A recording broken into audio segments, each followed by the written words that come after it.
Hi there, I'm Nina Goradia. Today I'd like to talk to you about self-empathy and how we can practice this in our daily lives.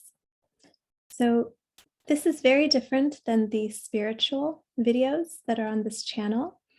Those are important in knowing our true identity, who we are, being connected to, and anchored to the reality of who we are. However, in this relative reality, we are dealing with our egos, many of which are traumatized, wounded, and we can't just bypass them. We need to know how to soothe them and show up for them concurrently with knowing who we are. That's my experience and that's my view, but please do what feels right for you.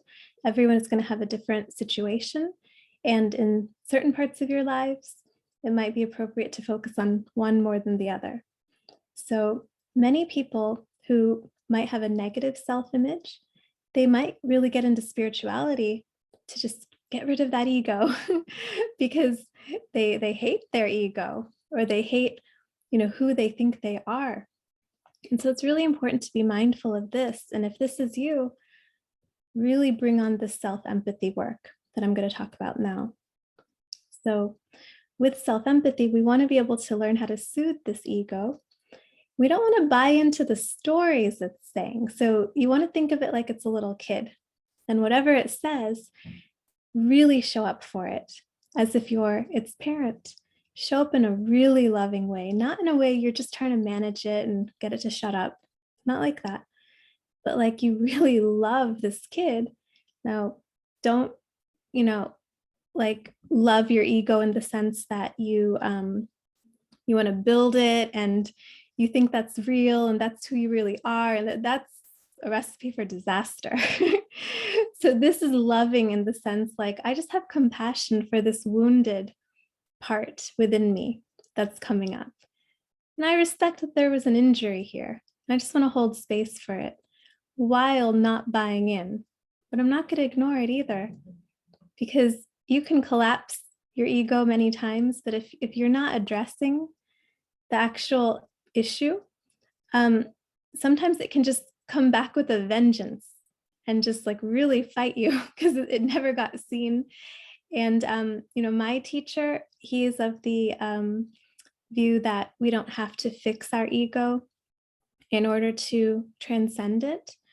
But at the same time, for some people, it can be helpful to just be supportive of the ego and show up for it if there's a history of trauma, neglect, or a negative self-image. Now, if that's not your background, if you have more of a background of maybe entitlement or things that are a part of your ego that is not needing support, then that part of the ego does need to be dissolved or even crushed. So it's something that kind of assess where you're at with this. So anyway, getting back to the self-empathy part, now that I've set up the context for how I'm promoting this work, I'm not promoting it to identify with the trauma as the victim permanently. It's okay to feel that way at times and feel that through, but this is just how you show up in self-parenting ways. So when a thought comes up, whatever it says, maybe it says, I'm not good enough. Think of this as if you're talking to a little 6-year-old in front of you, and you're just like, why would you think that? And then maybe that 6-year-old voice in your mind answers spontaneously, very likely, oh, because so-and-so said I wasn't. You're like, oh, is that right? How did that make you feel when so-and-so said that? Then you see what feelings show up in your body. And then maybe the throat closes up, maybe the stomach sinks.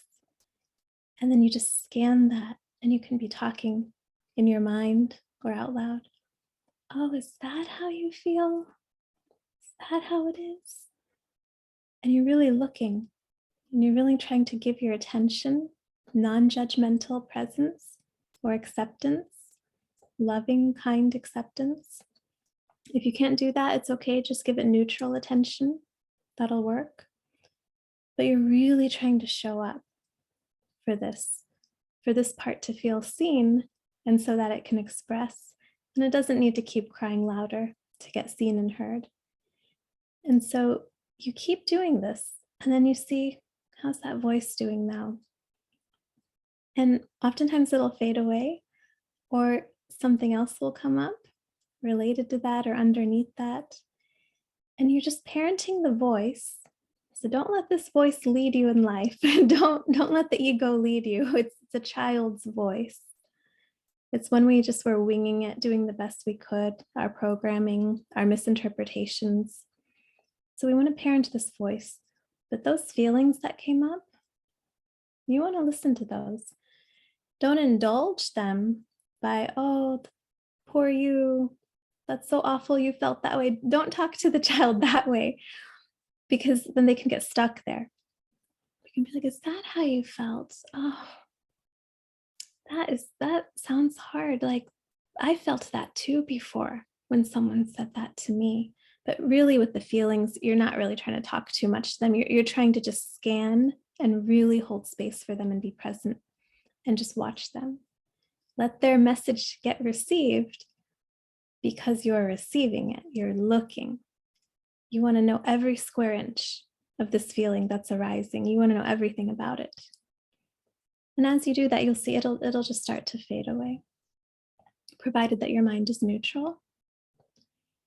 And so we're trying to have this level of tenderness, like we're talking to a small child or even a baby. You're just like, oh, I really care. Like, I want to hear, because these are the parts that need care. That's what they need. That's the age when we need that level of tenderness and care. That's the level that you need to aspire to meet yourself and your oldest wounds. Bring up this level of care and respect for your feelings, while not believing that that's all there is to you. It's not. It was just your experience. Those thoughts were just your interpretation. Who you are will always be the observer. But, well, and even that is an intermediate step, but it's a good place to start with this work. So the part that it has the thought and the feeling, though, still needs to be witnessed and seen and acknowledged. Otherwise, these things get stuck. You can't not look at them. You can't keep pushing them down forever. There's going to be an issue. So try this. Let me know how this goes.